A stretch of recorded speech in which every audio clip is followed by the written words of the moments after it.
strange story got stranger, and now it is getting stranger again. The story I'm talking about is a lunatic who went after the Speaker of the House, at least for the next few days, Nancy Pelosi.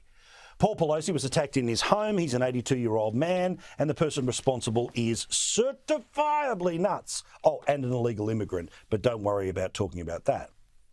Now, as you know, there's lots of details around this story that are just strange, and that's not me trying to fan any sort of conspiracy theories. It's just a strange story. And the story was given particular strangeness with this report on NBC News. After a knock and announce, the front door was opened by Mr. Pelosi. The 82-year-old did not immediately declare an emergency or try to leave his home, but instead began walking several feet back into the foyer toward the assailant and away from police. But a couple of hours after that story went to air, NBC pulled the story, and now they have suspended the reporter responsible for the story.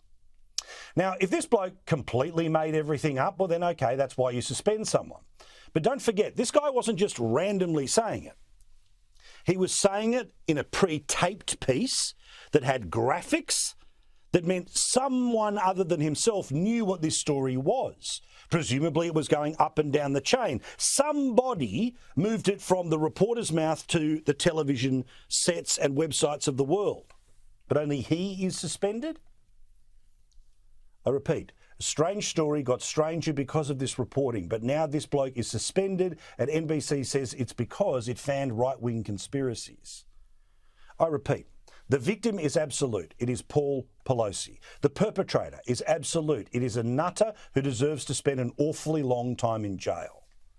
But how is it that a free-to-air news network in the United States puts this information to air, not in a live cross, but in a pre-taped piece? It goes through all of the hands, but only one person is suspended? I told you it was strange.